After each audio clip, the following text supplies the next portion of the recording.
The U.S. administration has just labeled 5 Chinese media organizations foreign missions, meaning the staff members are not journalists but foreign government functionaries subject to similar rules as foreign diplomats. The move, according to the New York Times, comes at a time when the U.S. administration has moved aggressively on multiple fronts to fight what officials describe as extensive Chinese influence and intelligence operations in the United States. Am I surprised? No. This is not the first time that we've been labeled this or that. First as foreign agents, now as foreign functionaries. I'm sure this is not going to be the last time either. But I'm outraged. I'm outraged because the work to help the U.S. general public better understand 1/5 of the world's humanity has just taken a hit. The Chinese media are not there to take vacations. They are there to bring a different side of China to the local and international audiences. And it's no secret where these organizations come from. Just like people all know where the Voice of America, BBC, France 24, DW or TRT come from. If anyone has a problem with any particular reports, well, raise it and we can talk. But to discredit entire media organizations because of the ideology of the country they come from, that's a very cheap and honestly cowardice way out. I'm outraged because the China bashing in U.S. mainstream media is likely to go even further in pitching the American people against China. They're already being fed a daily dose of negative rhetoric about China. Take this fight against the coronavirus as an example. What we are seeing is piece after piece questioning the system, the efforts of the Chinese government. Okay, China was not quick enough to handle the situation in the beginning, but is there a perfect government? It took the U.S. 6 months to declare a national emergency during the H1N1 pandemic in 2009. Did China journalists go out and chastise the U.S. over that?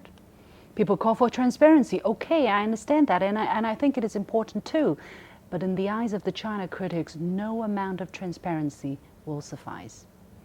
China has made a huge effort, and things have actually improved tremendously. Over 30,000 medical staff from around the country have been brought in to Wuhan, the epicenter of the epidemic, to help. The whole country basically mobilized itself to stay at home for 2 weeks to prevent the virus from spreading among the Chinese people, not to mention the rest of the world. And hundreds of billions of dollars have been pumped into the market to help businesses survive the financial difficulties. How much credit has the U.S. mainstream media given the Chinese government? Hardly any. Is that a fair picture? The Chinese state is not a perfect one, but it's definitely not the evil actor it's portrayed to be by many in the American media. Those who complain about China's influence on the American public opinion should be grateful that China has spent the money to bring truth about the world to the American living rooms. I'm outraged because there's a stark difference when you compare the kind of reaction towards 2 similar developments concerning the media. China revoked the credentials of 3 journalists from the Wall Street Journal because the paper's refusal to retract or apologize for a piece that's deeply offensive to the Chinese people. The world was aghast. Wow, China stifling freedom of expression. But when the U.S. government completely ignores the rules of free press and labels entire media organizations foreign agents or foreign missions, there is deafening silence.